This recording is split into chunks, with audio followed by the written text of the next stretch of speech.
Olá, bom dia, graça e paz. Aqui é o evangelista Marcos, iniciando mais uma escola bíblica dominical. E hoje nós vamos dar continuidade ao nosso estudo sobre o profeta Jonas. Hoje nós iremos continuar o estudo sobre Jonas no capítulo 2. Antes de entrarmos no texto, eu quero falar com você sobre os objetivos do estudo de hoje. Hoje o estudo tem 5 objetivos. O primeiro é a importância da oração, o segundo é a importância de Deus para nós, o terceiro é a importância da salvação, o quarto é a importância da confissão de pecados e o quinto é a importância do aprendizado.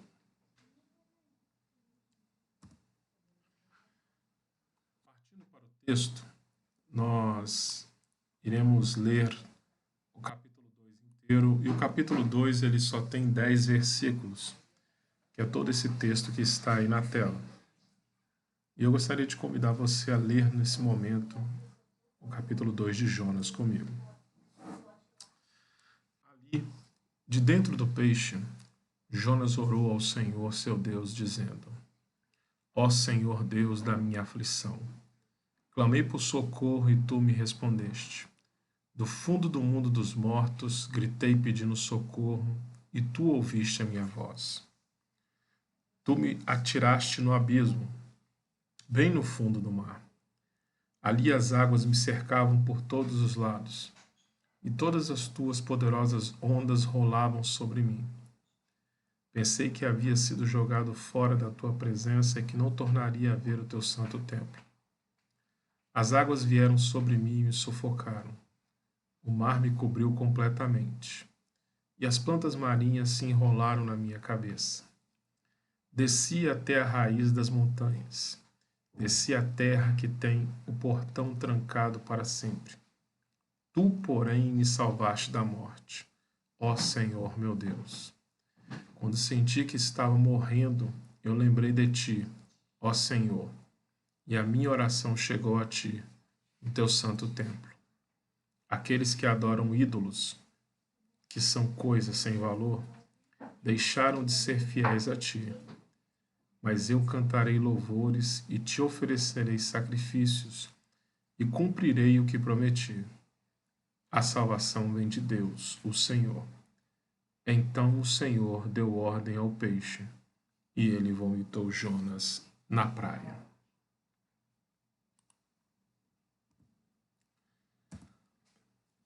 Partindo para a análise de texto, nós vamos ver agora o versículo 1 e 2 de Jonas, e a partir desse versículo fazer uma análise desse texto.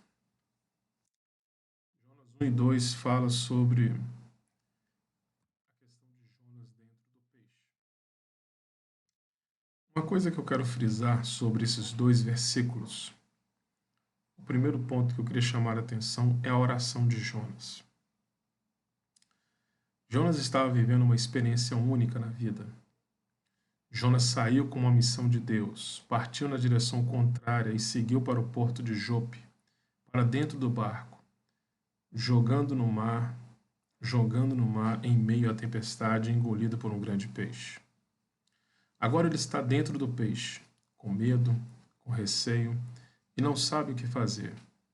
Então ele toma uma decisão de orar ao Senhor. Ele inicia a oração em busca do Senhor, pois sabia que Deus era a resposta da sua vida. Precisamos entender que a oração é a resposta sempre. Não importa o problema, não importa a dificuldade, não importa o que esteja acontecendo, a oração será sempre o início da mudança nas nossas vidas. Entenda que nesse tempo que estamos vivendo, Deus está nos convocando a orar a Ele novamente. Por isso, responda essas perguntas sendo sincero. Como anda a sua vida de oração? Eu tenho o costume de falar com o Senhor?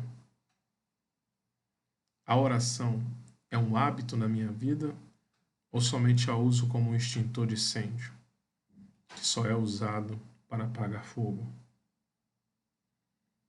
A oração de Jonas mostra para nós que, na verdade, a oração é o básico para as nossas vidas. Irmãos, uma coisa é certa: o que está faltando no nosso meio são homens e mulheres de oração. Homens e mulheres que verdadeiramente dediquem a sua vida a orar.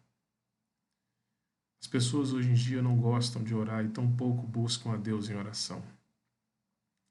Mas como podemos ver a partir desse versículo 1 e 2, quando Jonas estava dentro do peixe, ele decidiu orar.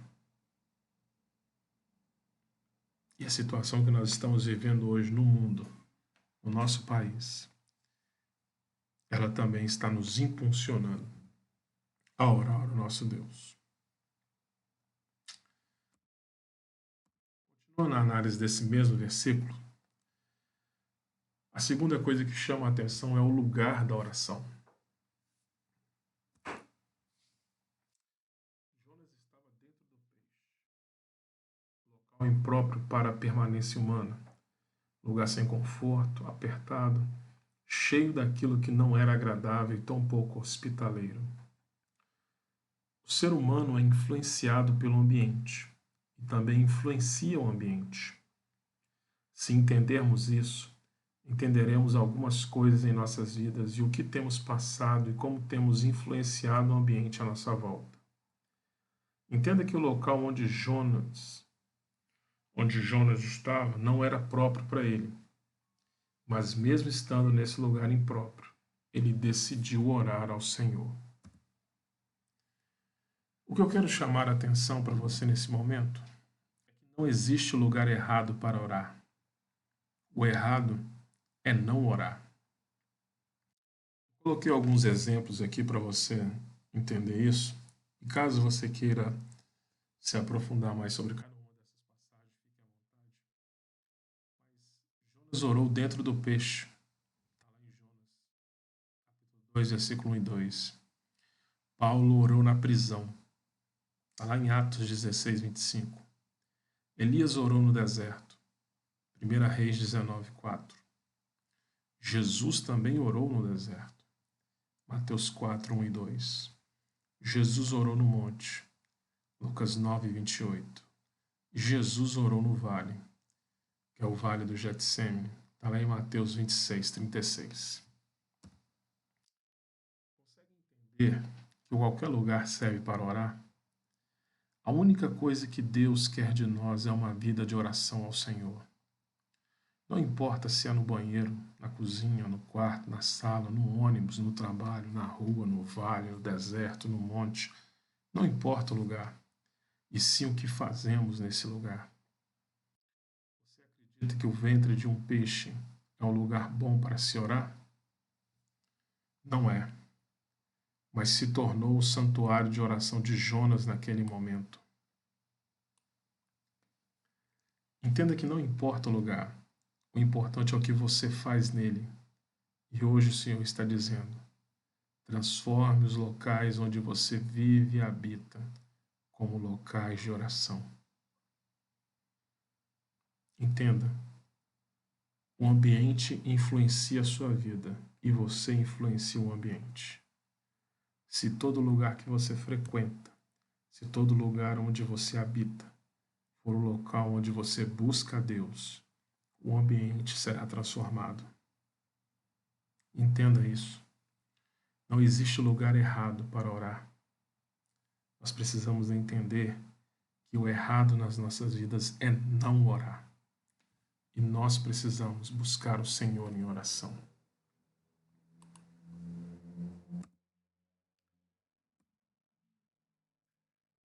A terceira coisa que chama a atenção nesses dois versículos é o motivo para clamar.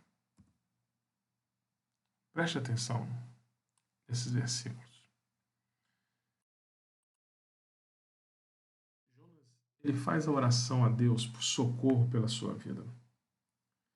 Jonas precisava clamar a Deus por socorro pela sua vida e a situação que ele estava vivendo e o que estava sofrendo o motivava a orar. Jonas estava vivendo uma situação difícil porque ele estava dentro de um peixe. Em outras palavras, ele foi comido por um peixe grande. E geralmente o que é comido vai para o estômago e é digerido. Mas por algum motivo, Jonas não foi. Jonas estava dentro do peixe e não foi digerido.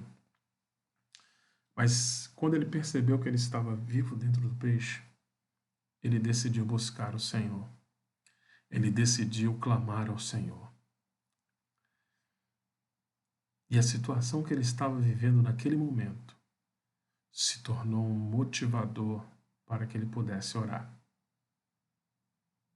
Mas agora eu lhe faço uma pergunta. Será que a situação que você vive o motiva também a orar a Deus ou a reclamar da situação? Um dia eu estava conversando com uma pessoa que também é um servo de Deus e ele me disse uma frase que eu gravei e comecei a ver ao meu redor, dentro da minha igreja, os locais que eu frequentava e vi que essa frase é uma grande verdade. Ele disse para mim o seguinte: Marcos, as pessoas que mais reclamam na vida são as que menos oram na casa de Deus. E isso é verdade, meus irmãos. As pessoas que só vivem reclamando pelos cantos, pode ter certeza que são as pessoas que menos oram dentro da casa do Senhor. Pessoas que só vivem reclamando da vida, reclamando do que vivem, do que passam, do que está acontecendo. Pessoas que o que sai da boca dela é só reclamação. Na verdade, são pessoas que estão faltando se tornarem pessoas de oração. Entenda que enquanto você está perdendo tempo com aquilo que não edifica, que tal orar ao seu Deus pelo que se passa na sua vida?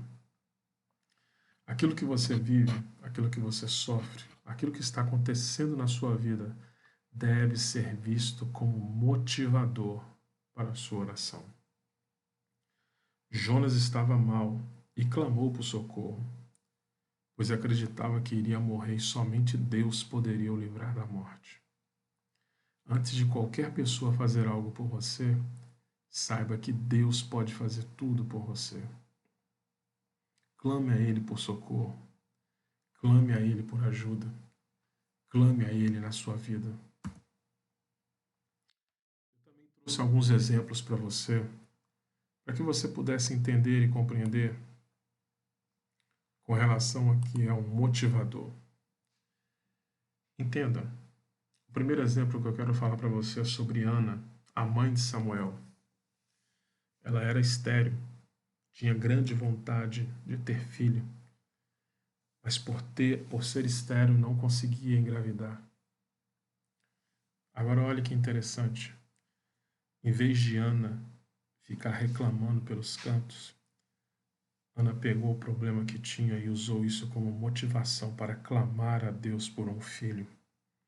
E isso está registrado em 1 Samuel, capítulo 1, versículo 10 a 11. O segundo exemplo que eu trago para você é sobre a prisão de Pedro. Pedro estava preso para morrer e ia ser sentenciado à morte no outro dia. Mas a igreja pegou a situação que Pedro estava vivendo e começou a usar isso como motivador para buscar a Deus, para que Deus viesse a libertá-lo.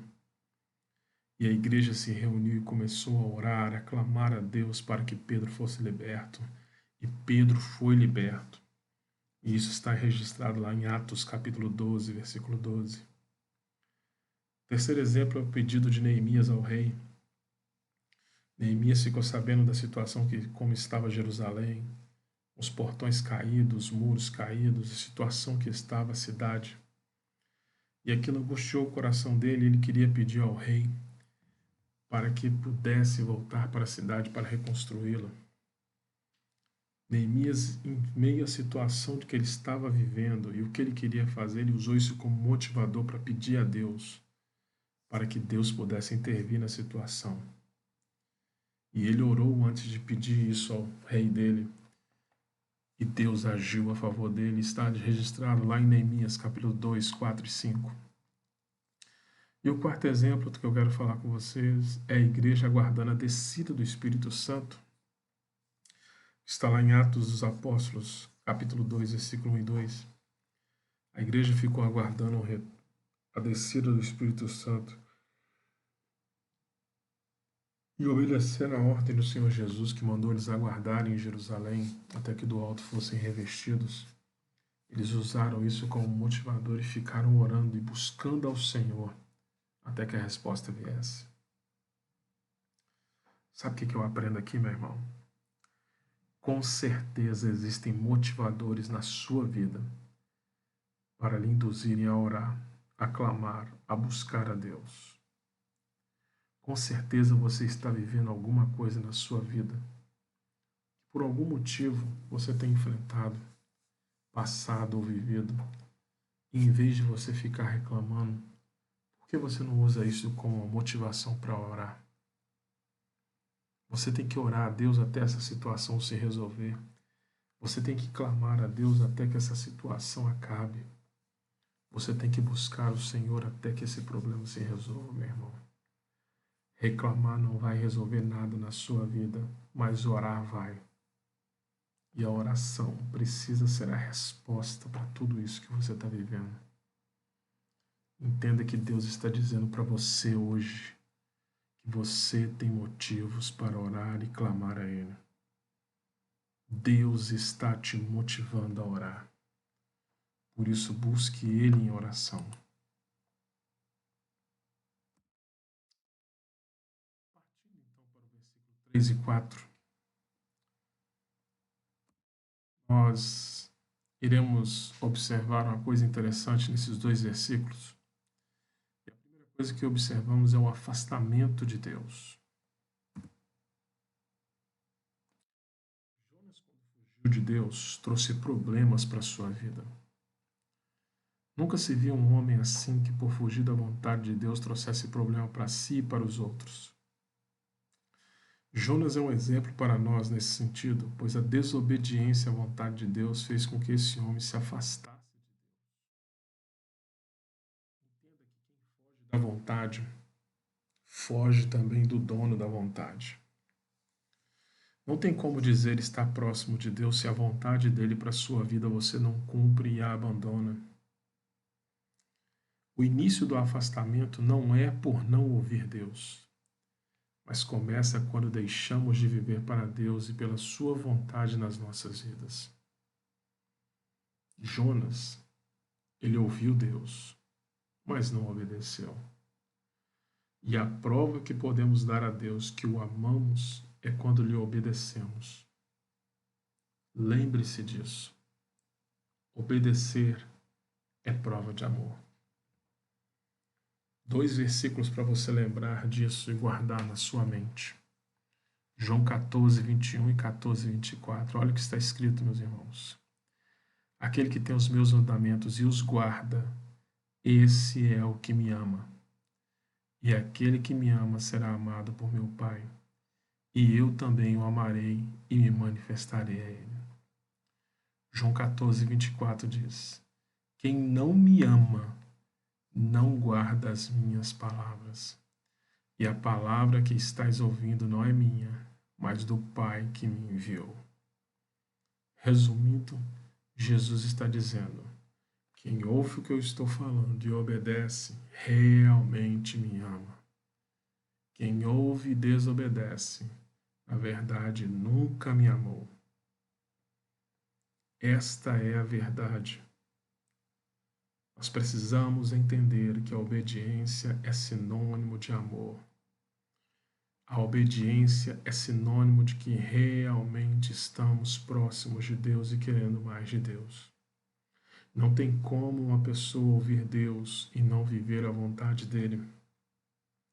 Não tem como você falar que você é uma pessoa que realmente ama Deus, mas se você não obedece nada daquilo que Deus está mandando você fazer ou viver na sua vida. Sem obediência à vontade de Deus, meu irmão. Na verdade, você só está provando que, na verdade, não ama ao Senhor.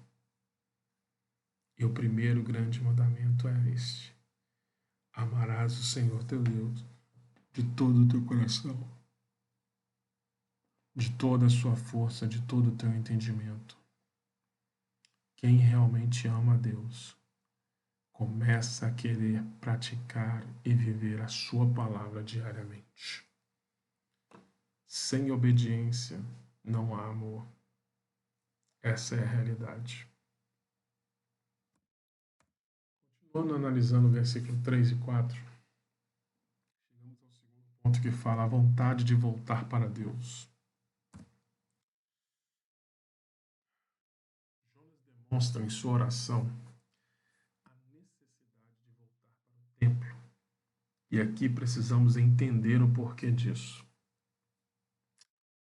Para o judeu da sua época, estar no templo era estar na presença de Deus.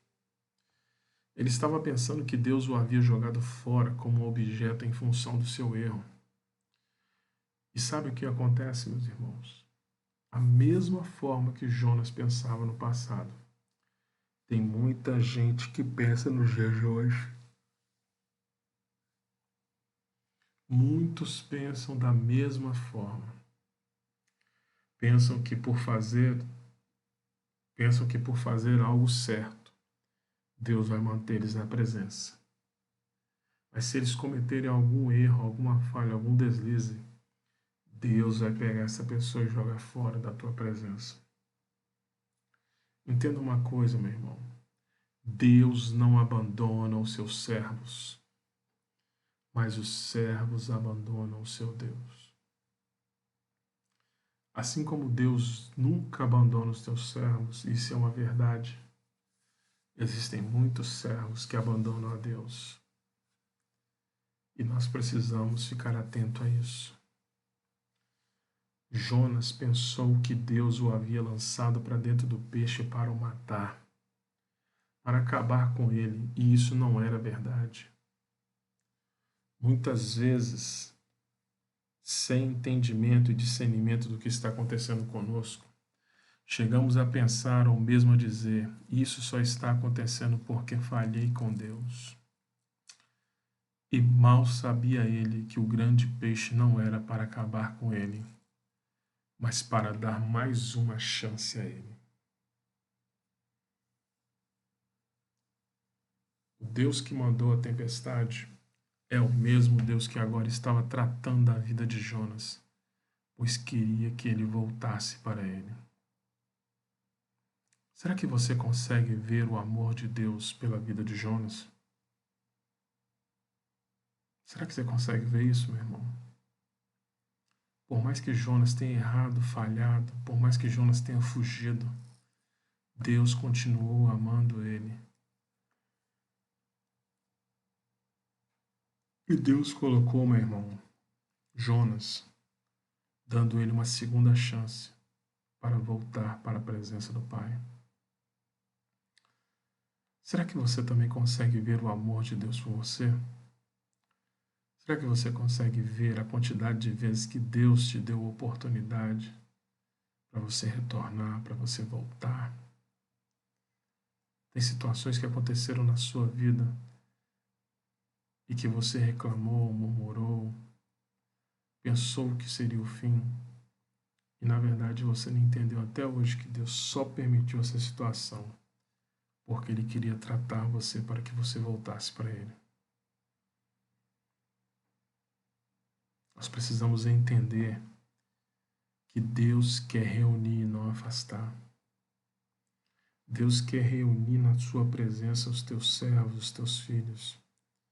Assim como a galinha quer reunir e proteger os pintinhos, assim é Deus conosco. Meu irmão, entenda uma coisa. Quem afasta o homem da presença de Deus é o pecado e o diabo. Deus não afasta ninguém.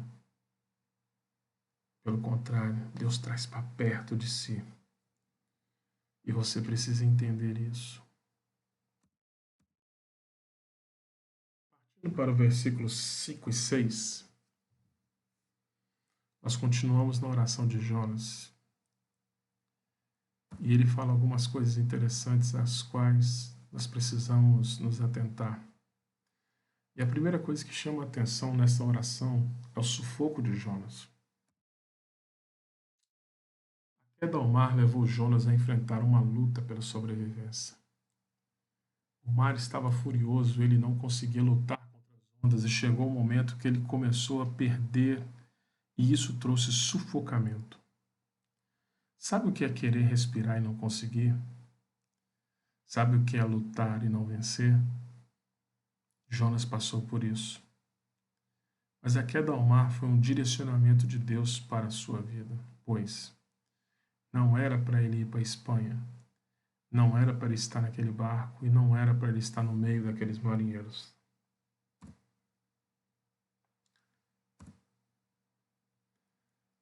saída do barco para o mar foi a vontade de Deus, mas a queda no mar trouxe luta, dificuldade e problema para ele. Mas sabe de uma coisa? Tudo isso era a vontade de Deus. Nós podemos aprender através da vida desse homem que nem sempre aquilo que Deus tem para a sua vida não trará lutas, problemas e dificuldade. Isso tudo não importa. O que importa é fazer a vontade de Deus. O mar trouxe sufoco, mas estar no mar era a vontade de Deus. O sufoco não era para o fim, mas era um tratamento. Sabe por quê? Porque o ser humano só valoriza as coisas quando perde. Será que vale a pena perder para valorizar? Ou é melhor valorizar antes de perder? 2 lembretes para você entender isso aqui que são bíblicos. O primeiro é sobre Adão e Eva, que por receber um presente do diabo, perderam a vida espiritual com Deus. E o segundo é Judas, que por receber 30 moedas de prata, perdeu o ministério apostólico, perdeu a vida, perdeu a salvação. Não espere você perder as coisas na vida para você valorizar. Cuidado. Tenha muito cuidado. Entenda que muitas vezes aquilo que Deus permite acontecer na sua vida não é para acabar com você. É para você entender e compreender que muitas vezes cumprir a vontade de Deus irá trazer lutas, irá trazer dificuldades, irá trazer problemas. Mas se você está no centro da vontade de Deus, continue, porque esse é o melhor caminho para a sua vida.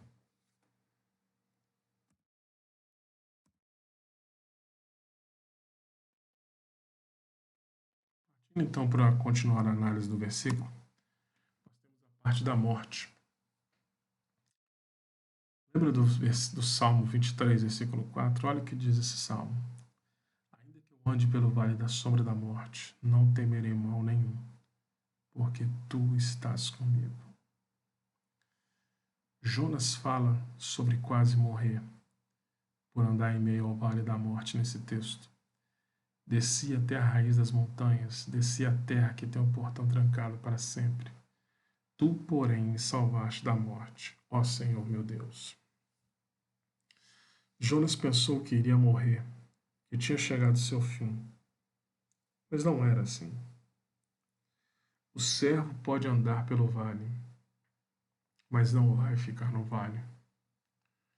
Jonas pensou que iria morrer, mas não morreu, pois existia um Deus na sua vida. Você muitas vezes irá pensar que chegou o fim, que acabou para a sua vida. Mas quem define o ponto final da sua vida é Deus, o Senhor. Lembre-se disso. Não coloque pontos finais onde Deus não mandou. Continue. Siga em frente. Vá, pois o Senhor é contigo.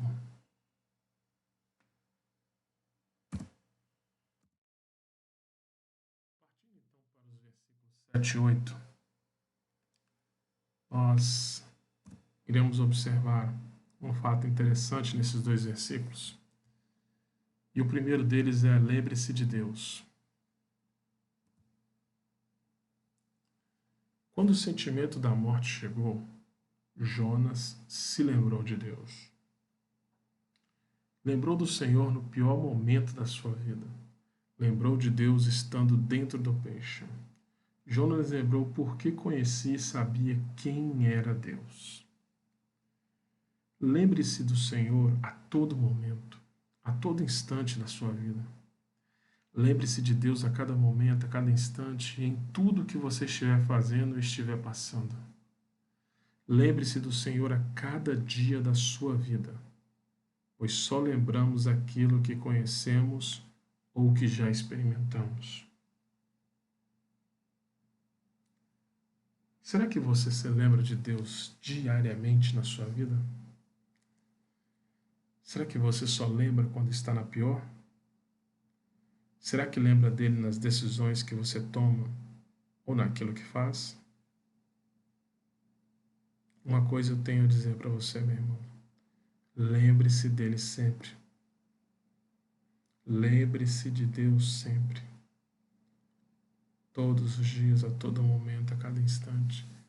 Lembre-se de Deus. A segunda coisa que observamos nesse versículo é Jonas falando sobre a perda de tempo. Olha que interessante. Jonas fala de um assunto importante, pouco falado nos dias de hoje. Você já ouviu falar da idolatria? Essa palavra tem um significado interessante. Veja o que o dicionário fala sobre essa palavra. Ele traz dois significados. O primeiro significado é culto que se presta a ídolos. Mas eu quero me atentar ao segundo tipo, que é o amor excessivo e a admiração exagerada. Muitos pensam que a idolatria é alguém que faz culto a imagens e objetos. Mas veja a segunda definição.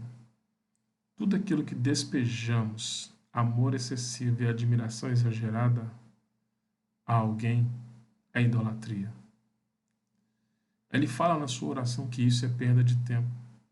E quantas pessoas estão perdendo tempo realmente na vida com esta falha em suas vidas? A Bíblia não diz que é errado amar, mas chama a atenção ao tipo de amor exagerado que existe hoje em dia. Eu quero falar com você sobre o tipo de amor exagerado a algumas coisas. Eu gostaria que você prestasse atenção nesse momento. Eu fiz dois registros para você aqui. O da esquerda está em minutos e o da direita está em horas. Mas são a mesma tabela. Eu coloquei 5 coisas que você faz diariamente e registrei em tempo aleatório aqui só para você entender sobre como você dedica tempo a algumas coisas e outras não. Eu vou falar sobre oração, sono, celular, redes sociais e Bíblia. Aqui está dividido entre dia, semana, mensal e anual. Olha que interessante. Uma pessoa, só para você entender essa planilha, uma pessoa que ela ora todos os dias 5 minutos, em uma semana ela vai ter orado 35 minutos. Em um mês ela vai ter orado 150 minutos. Em um ano ela vai ter orado 1.800 minutos.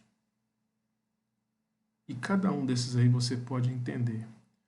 Se ela dorme 10 horas por dia, ela dorme 600 minutos. Na semana ela dorme 4.200 minutos. No mês ela dorme 18 mil minutos. E no ano ela dorme 216 minutos. Cada um desses itens fala sobre um tipo de dedicação a algo na vida. Eu gostaria de chamar a sua atenção nisso. Preste atenção. Olhando essa tabela, olha o que você pode observar de interessante nisso.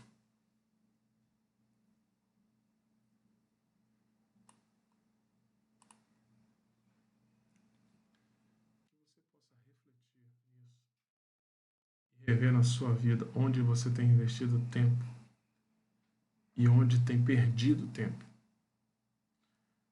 Analisando esses dados, o que é prioridade para essa pessoa e o que não é? Vamos olhar isso por um ano? Veja só o que essa pessoa fez em um ano. Essa pessoa dedicou tempo da vida dela. Se ela ora 5 minutos por dia, em um ano ela vai ter orado 28,8 horas. Isso equivale a um dia, 4 horas e 45 minutos de oração e leitura bíblica. Se essa pessoa dorme 10 horas por dia, ela vai ter dormido num ano 3.600 horas. Isso equivale a 150 dias. Se essa pessoa gasta no celular em um ano 2.160 horas, isso equivale a 90 dias no celular. Se ela gastou em um ano 1.800 horas, isso equivale a ficar 75 dias só nas redes sociais.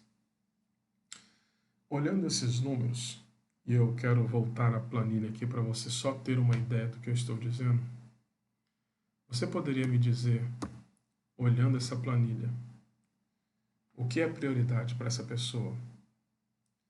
Será que eu posso dizer que Deus é prioridade na vida dessa pessoa? Uma pessoa que dedica 5 minutos de oração e 5 minutos de Bíblia diariamente. Presta atenção, meu irmão.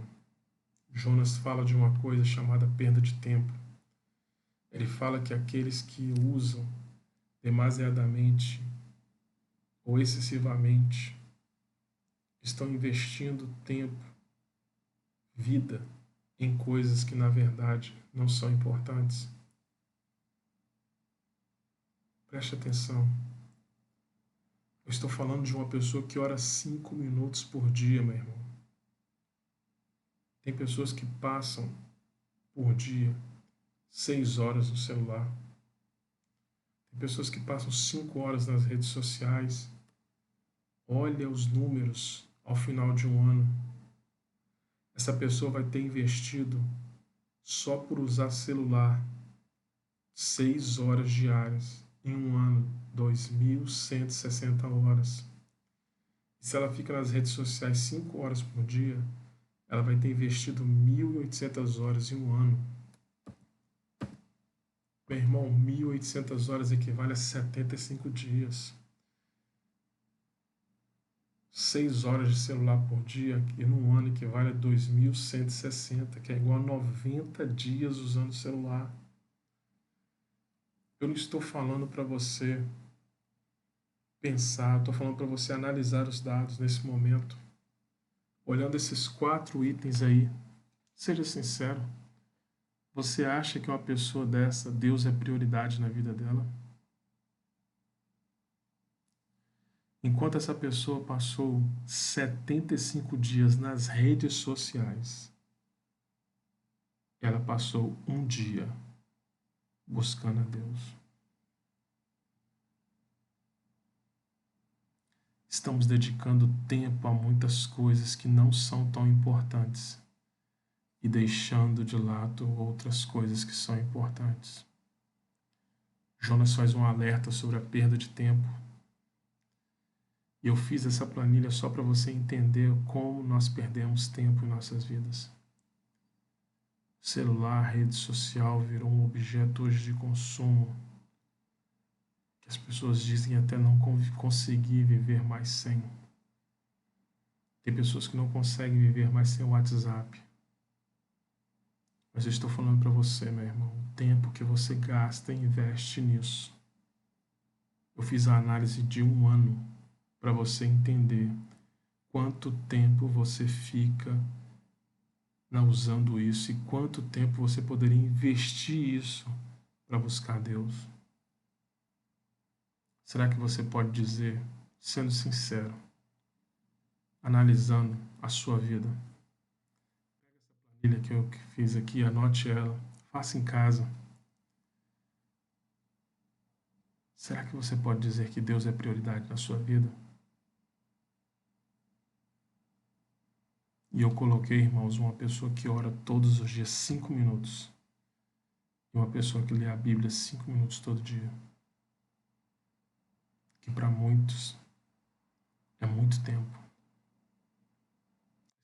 Analisar o quanto você está dedicando da sua vida ao seu Deus e o quanto você está perdendo tempo em outras áreas. Pense bem.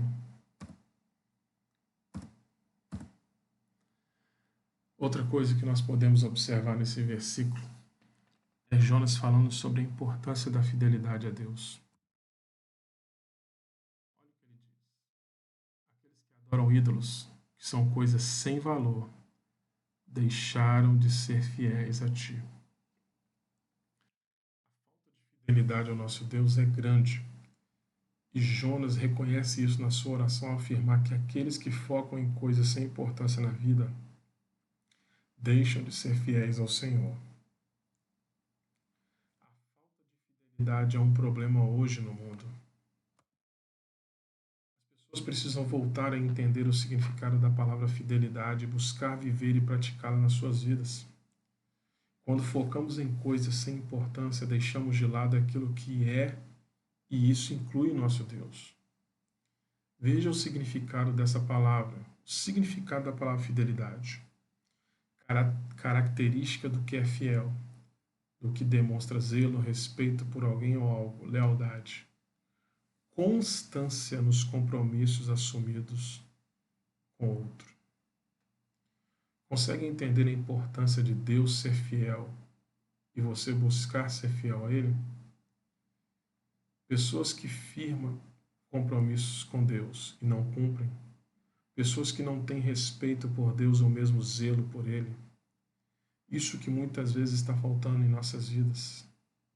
Mas nós precisamos lembrar daquilo que o Senhor Jesus diz para nós lá em Apocalipse, capítulo 2:10.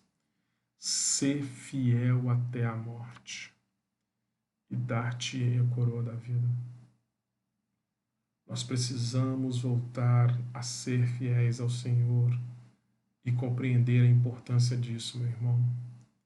Nós precisamos voltar a ser pessoas que demonstram zelo e respeito ao nosso Deus. Nós precisamos ser pessoas que têm constância em cumprir os compromissos assumidos com o nosso Deus. Quando nós fazemos isso e praticamos isso, nós estamos dizendo que somos fiéis ao nosso Deus. Por isso, reveja a sua fidelidade a Deus através da vida de Jonas. Jonas estava dentro do peixe e reconheceu que investir tempo em algumas coisas é perda de tempo e que isso compromete a sua fidelidade ao Senhor. Quando você investe tempo da sua vida naquilo que não é da vontade de Deus, você está deixando de ser fiel a Deus e aos seus princípios.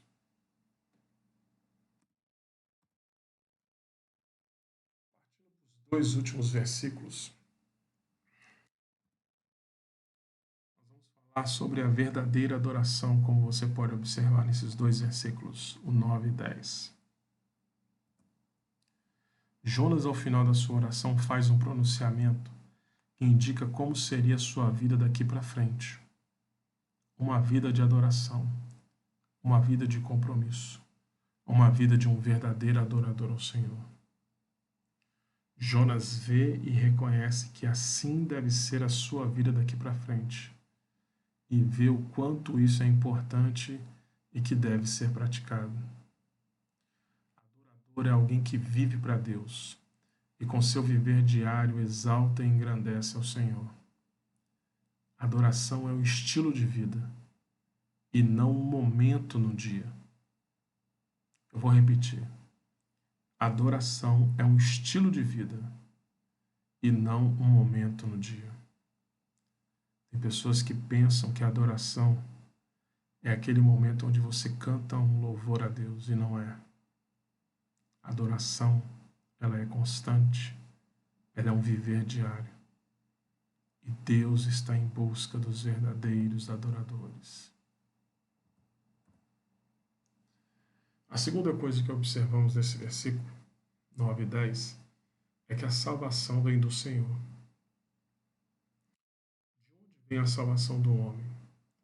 das boas obras, da sua dedicação, do seu empenho? Não. A salvação vem do Senhor. Lembrar disso mostra de onde realmente vem a salvação do homem. E só existe um que pode salvar, que é Deus. Muitos pensam que a salvação vem do homem ou das obras. Não, nada disso. A salvação vem única e exclusivamente de Deus. E somente Ele salva através de Cristo Jesus. Jonas entendeu isso, pois dentro do peixe, somente Deus poderia lhe salvar e te livrar daquela situação. Deus continua a salvar. E nós devemos sempre nos lembrar disso e glorificar e exaltar ao nosso Deus. A terceira coisa que observamos nesses versículos 9 e 10 é o tempo da prova.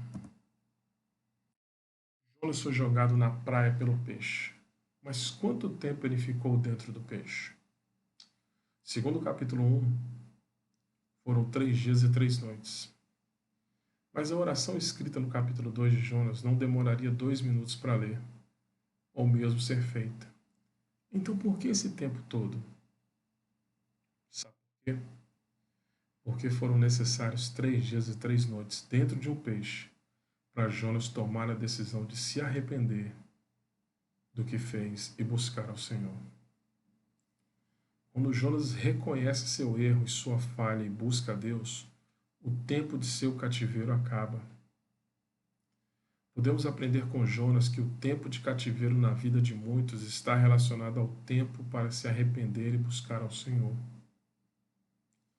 Já parou para pensar que muita coisa na sua vida pode mudar simplesmente por você assumir seus erros e suas falhas e buscar ao Senhor? Veja o texto novamente. Jonas ora ao Senhor, confessa seus pecados, exalta o Senhor e o busca, e logo depois sai do peixe. O fim do seu cativeiro foi determinado pelo tempo que ele levou para se arrepender.